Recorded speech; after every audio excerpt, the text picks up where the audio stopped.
Welcome to Hood Champion Boxing and Sports. In boxing, you find a way to win or you find a way to lose. Well, we know we got some big fights coming up in the 135-pound division.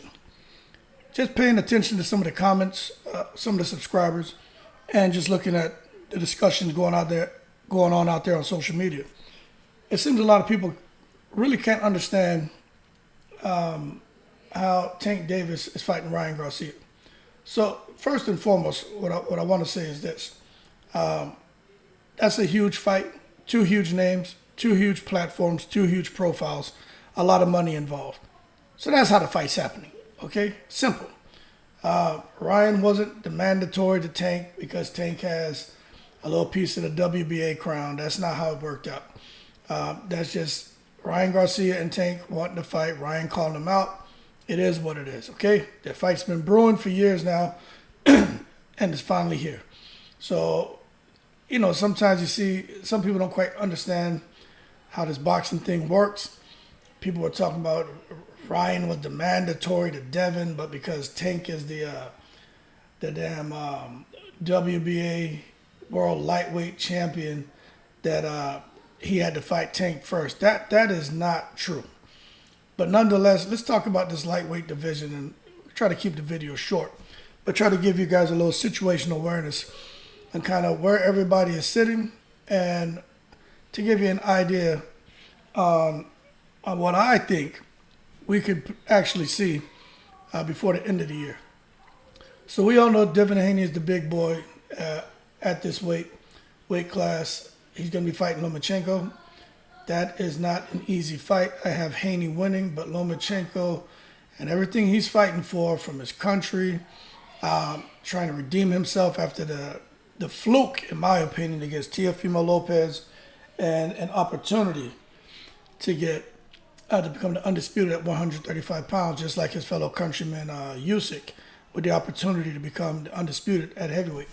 I think Lomachenko could come in there with a different type of fight, different type of intensity and passion and commitment to winning, and that could make the difference. But right now, Devin Haney has the momentum going. So it's hard for me to go against a younger, longer, arguably faster, smarter fighter. What I think is going to make the difference in this fight is the clinching. If they allow Devin Haney to clinch, Lomachenko's screwed. But if you get that referee in there who ref that damn Figueroa-Magsayo fight, then Lomachenko has a great chance of winning, because that referee didn't let Magsayo do anything. He wasn't able to hold nothing. He ain't even let that man hold his damn breath. So it is what it is. Then you come on down, you see Lomachenko. We just talked about him. We know Bob Arum does not want Devin Haney to leave Top Rank and go elsewhere with all those belts. Bob Arum, in my opinion, is going to do everything he can to ensure Devin Haney either stays with him or they find a way to pull those belts off of him. And I'm not saying there's going to be any foul play, but what I'm saying is Devin Haney's not getting out of Top Rank alive with those belts, all right? So you take that with a grain of salt. Then you got Tank Davis. Look, Tank Davis is like the bully of the division.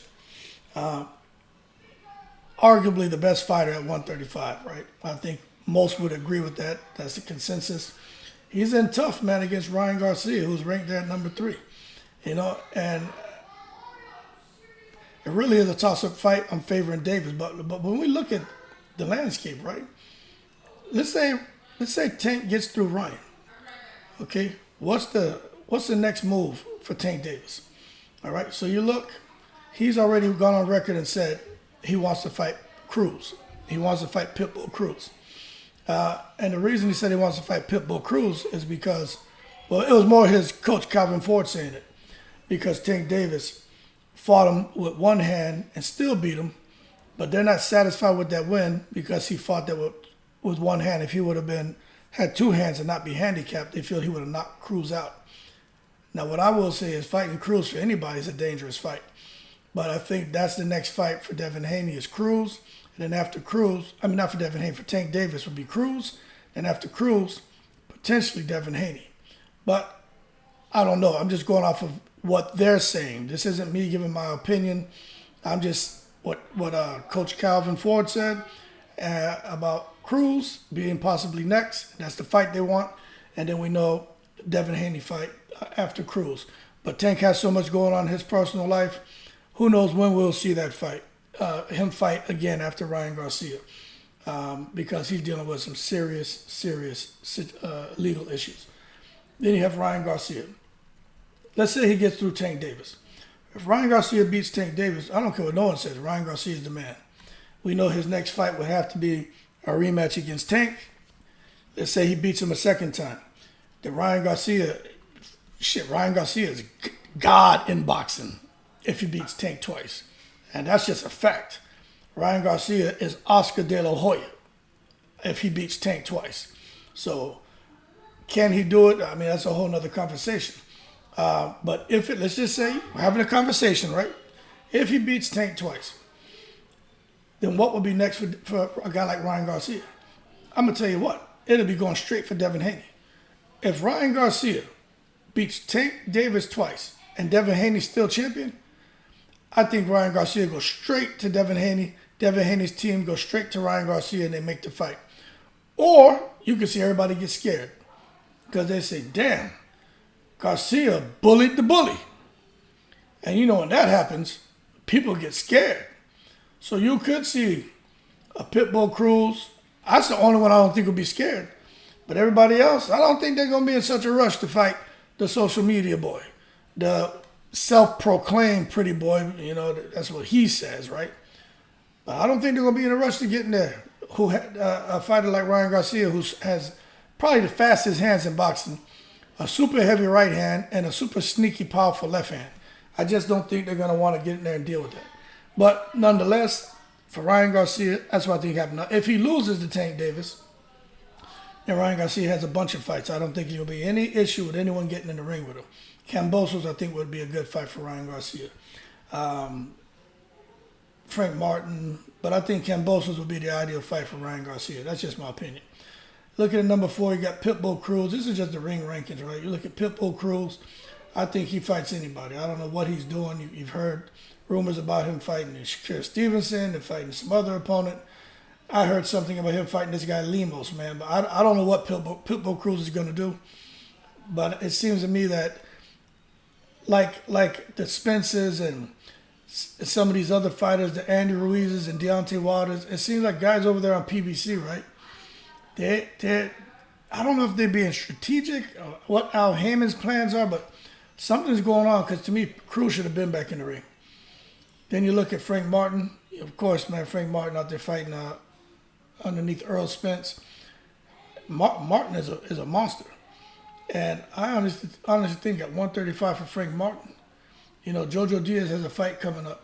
But for Frank Martin and someone else who doesn't have a fight coming up and who needs a fight, I don't see why I don't make Frank Martin against CRUZ.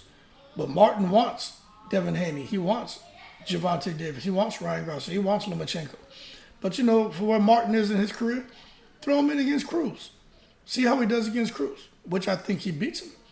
But that'll be a very good fight, very entertaining fight. And if he can get through CRUZ, especially knock CRUZ out, Frank Martin is out of here. Okay, so he's definitely looking for a big fight after that. But people could get scared because he has that heat-seeking left hand. And he has a great IQ, stamina, and he can fight. Kambosos Jr., you know, I can't remember the name. I know he has a fight coming up. Basically, he earned this fight because he had a hard year, man. You look at fighting Teofimo Lopez and Haney twice. I mean, Kambosos Jr. he needed the break. He needed the layoff. And him coming back to fight, he doesn't need to be in there with no damn killer. Coming back in there, making sure you're staying busy, staying active, keep the barnacles from clinging, those inactivity barnacles from clinging to you, and he's on to the next. Now, the rest, you know, Jojo Diaz is going to be fighting against Macedo, whatever the hell his name is. He's going to be fighting tonight. We'll see how that goes. But my thing with Jojo Diaz, these weight issues, man. Look, if you're not a 135-pounder, just stop forcing yourself to try to fight at a weight you just can't make, okay? So Jojo Diaz was in the same camp as Zurdo Ramirez. Neither one of them made weight. So that tells you something about the damn camp. All right? But now let's look at these rankings by the sanctioning bodies, right? I'm not gonna worry about every name in here, but we'll just glance down. So, Devin Haney is the man, so he has mandatory after mandatory after mandatory. We know he's gonna be fighting Vasily Lomachenko, who's the number one for the right here, so you can see that he's the number one for the WBO. He's in the number 3 spot for the IBF, number 1 for the WBC, number 4 spot for the WBA. So you can kind of understand how a guy like Lomachenko got the shot. Plus, he's on the top rank as well, okay? So after that, you look at Shakur Stevenson. He's number 2 under the WBO.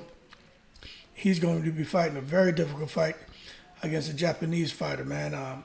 And I think Shakur Stevenson wins, of course, but he's in tough against the Japanese fighter.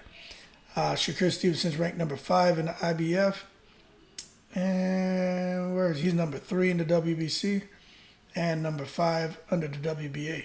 So you can see there's some consistency with Shakur Stevenson as far as him being ranked in the top 5 across every sanctioning body.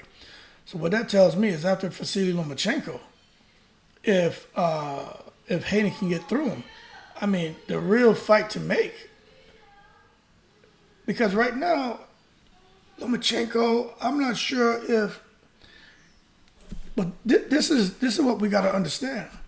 When you look at Lomachenko for being number 1 for the WBO, number 1 for the WBC, if he's the mandatory to Devin Haney, is he fighting as the mandatory for the WBC belt, or is he fighting as the mandatory for the WBO belt? See, that makes a difference. But nonetheless, this is what we could see.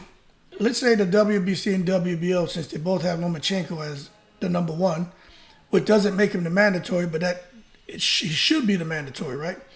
Let's say Devin Haney fights Lomachenko, gets him out the way. Now the WBO and WBC say, okay, we consider those our mandatories. Lomachenko for the WBO and WBC. He's out of there. So now the IBF or WBA, they're going to be up next.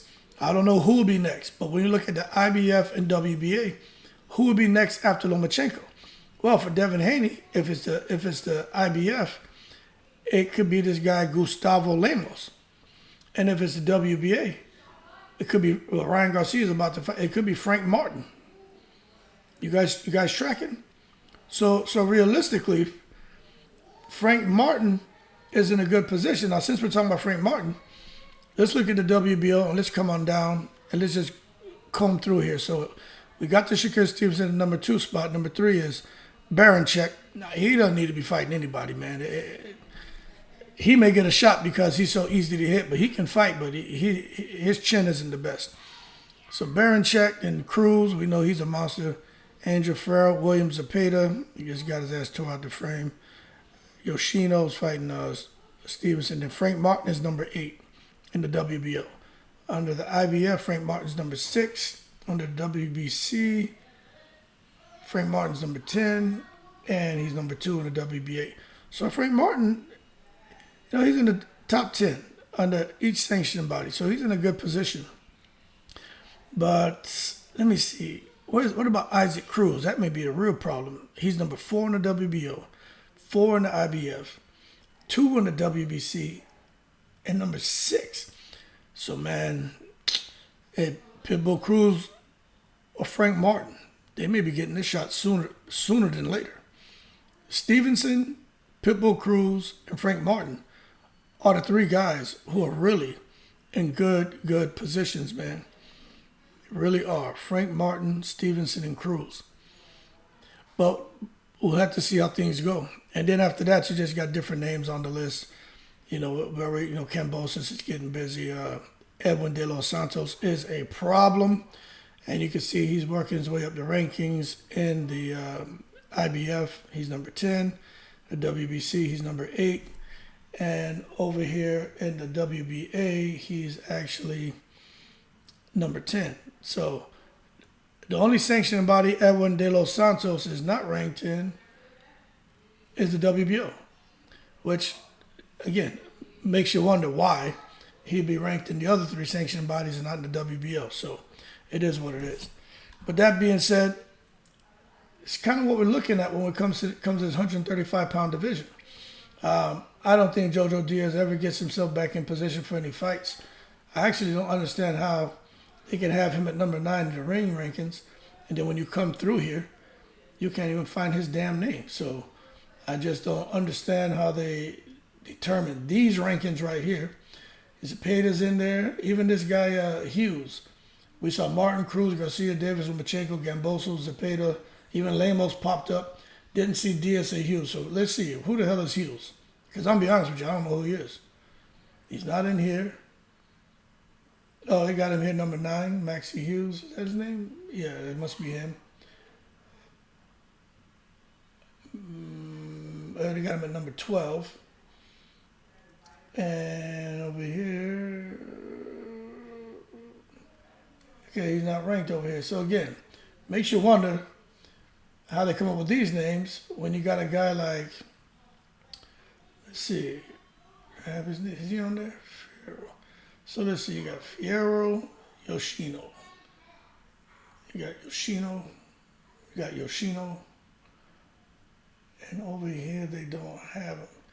But to me, they should have Yoshino in here before Hughes, but it is what it is. But that being said, man, that's what's going on with the 135-pound division. I think what we could see next, guys for title fights, I'm telling you, Cruz, Stevenson, Frank Martin are in great positions. And I think, I just can't wait to see what happens in the coming months. A lot of good fights. But that being said, y'all keep cool. Shout out to the veterans. I am in the breeze.